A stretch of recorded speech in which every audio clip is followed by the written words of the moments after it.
Alright guys, welcome back to the BulbaSquad. It's me, your host San, and today we're going to be going over my RAT system. RAT stands for Reprint Anticipation Timeline. I created this system because I realized reprints are going nowhere. Pokemon has figured out how to pull off a successful reprint. So instead of fearing it and loathing it and trying to just say like, this, you shouldn't invest in this because it's going to be reprinted, I decided, you know what?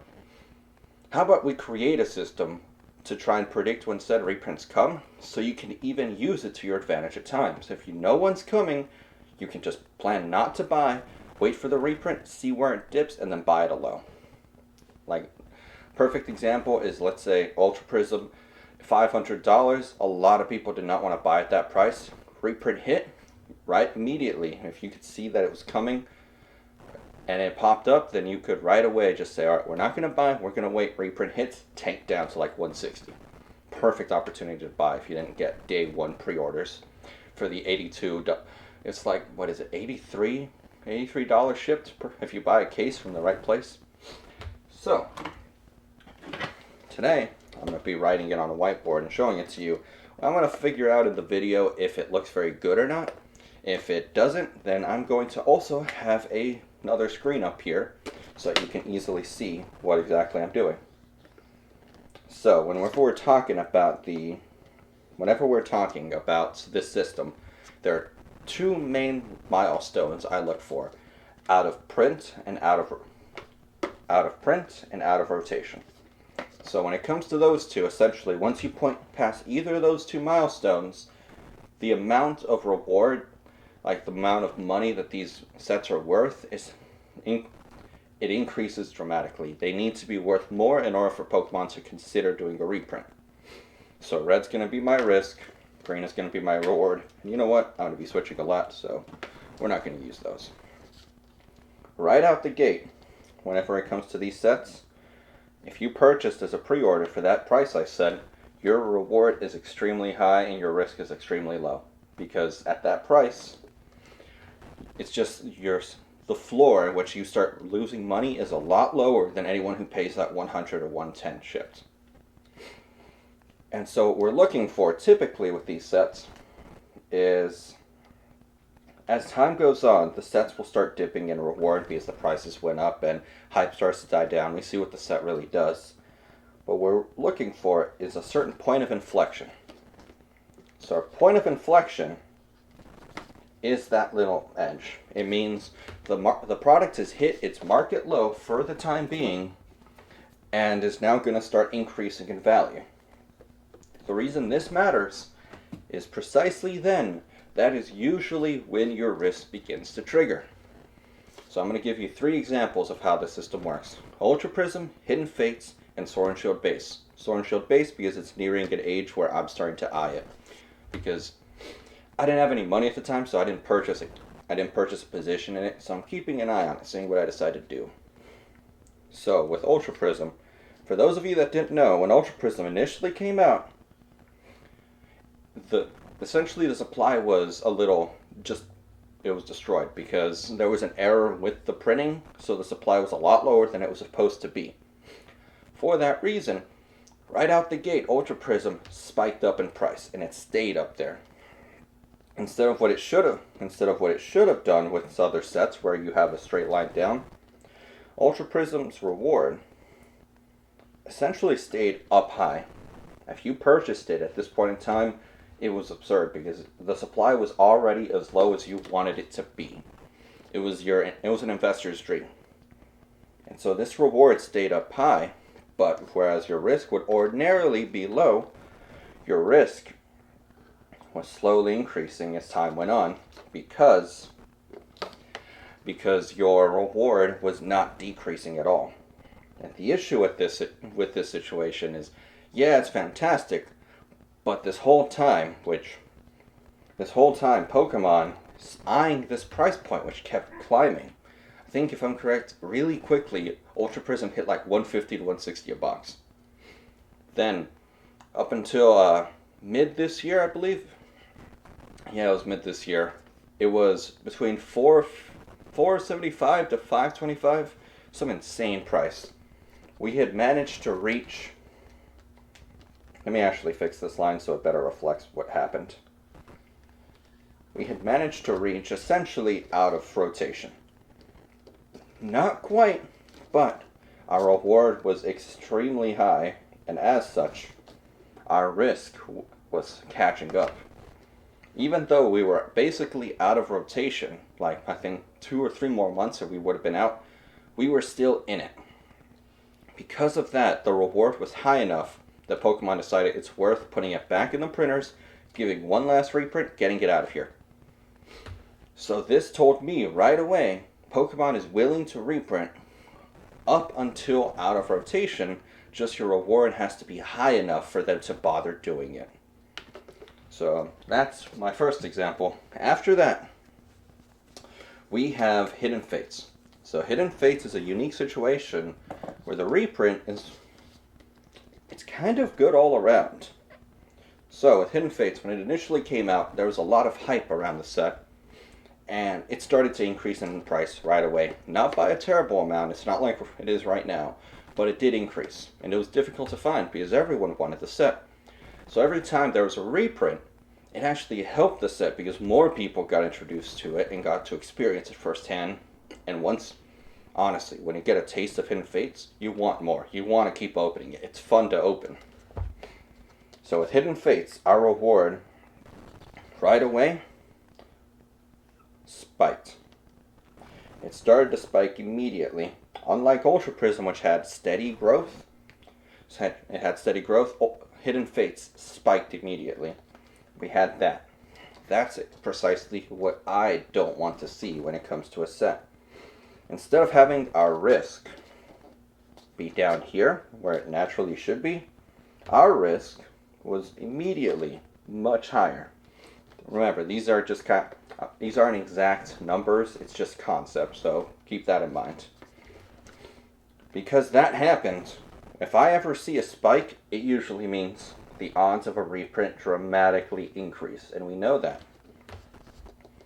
And what happened after that? Hidden Fates, I don't even remember anymore. I think it was 6 months after it came out, it reprinted. Reprinted right away. We could clearly see that risk was there, and then reprint number 1 hit. The price dropped a little bit, but because of what I said, more people got exposed to the product. It didn't actually stay down for long. It started going back up. It went right back up. And what happened? That risk of reprint kept up with it, and again, we got another reprint. So it dropped again, went right back up, and kept going. Hidden Fates is one of those unique situations where the demand is real. There's so much of it. Reprints aren't going to kill it unless if they pull a Roaring Skies reprint. And if you watch my other video, you see my argument against Pokemon doing that, because it seems they figured out the right way to do reprints. And I'll plug the video at the end of the channel, or the end of the video. So that is Hidden Fates. Essentially, reprints done right, a set done right, in such a way that reprints are not something you should fear. Reprints do suck short term because they kind of set you back a couple months, but Hidden Fates is so unique that long term it's not going to matter. When this set eventually gets out of rotation, which we're not sure if the rule will apply to it when it gets out of rotation, we'll have to see. It might be like an Evolutions case where there's no real out of rotation because it was never really playable at all. Now the last one, Sword and Shield base. This is what I like to see out of my sets. So your reward and your risk are precisely where I want them to start at. Reward high, risk low, and it hasn't moved. Pardon me if my lines go a little crooked. That's just my bad handwriting. That is not it going down. Your reward has stayed relatively stagnant. It's gone up just a little bit, not by much, because if you purchased it at the $82 price point right now, they sell for, I think it's $92. So via technicality, they went up. Granted, you'd still be selling at a loss. But because your price has barely moved, that little lip is that $10 increase, your risk has not moved at all. And for those of you that didn't know, we've actually hit that first milestone I like, that out of print. For those of you that did not know, Sword and Shield base is out of print, at least for the booster boxes. You're still going to see some of those inside of some loose packs and products and some sleeve blisters, but it is out of print. Oh. So, keeping that in mind, think about everything else that's going on right now. Hidden Fates, Champion's Path, Vivid Voltage already sold, factory sold out, so they got to do another printing wave. Not reprint, for the love of God, stop calling it a reprint. Reprint means they put it back in the printers. It's just another printing wave. Then we got Darkness Ablaze coming. The, what was it called? Shiny Star V also is falling behind. And we got that super premium collection for Sword and Shield that has 4 packs of every set up until Vivid, excluding Champion's Path. This is essentially what it looks like, and this is what I want. I do not want to see my product spike, because if it spikes, now you're talking about reprints, and with mainstay products like this that are not really strong like Hidden Fates, you're losing time. Let's say the product was, theoretically, obviously you can't predict it this well, but theoretically, let's say your product was going to explode and spike in value after 18 months on the dot. Right now we're like 9 months into this product. If they were decided to reprint it, that could set us back to square one, and we're back at the 18-month timetable. That is not what we want. We want to just quietly go from release, out of print, out of rotation. Because if you can do that, you're going to have a nice steady demand on it, because Sword and Shield base, according to my spider system, is good overall. It's a solid thing. It's nothing fantastic, but it's not weak. It's very middle of the road. And with a middle of the road set, if you have middle of the road demand and it doesn't spike up, it goes out of rotation. Over time, that supply very easily gets whittled down. So that's what I'm hoping for. What I would love to see is we eventually hit that out of rotation mark with minimal growth. Because with that minimal growth, your risk is really not moved at all. Remember, I'm using the idea that you have to break essentially $400, $500, almost $500 to get printed when you're almost out of rotation. I'm using the idea that, what was it? Unbroken Bonds, and I think this next year it's going to be out of rotation. Unbroken Bonds at 260 got reprinted. When it was out of the printer, it was very much in between that phase. There's certain price points that will make Pokemon and Nintendo look at this and go, alright, now we reprint. If we stay below that threshold, we can realistically say, alright, the odds are low enough that it's going to happen, so this is where I'm going to decide to increase my position. Or, the danger is too high, I don't want to actually run the risk of a reprint and losing said time. So you know what, I'm going to lock in profits, however much it is, if you want to just get your net cost to zero, so you play with the house's money. Like, your money's already out, everything else is just pure profit. Or if you want to completely offload your position because you're anticipating that reprint is really coming, and you decide to sell it all, buy back in at the lower price, and hold. Either one, it works fantastic. So that's the concept of this system.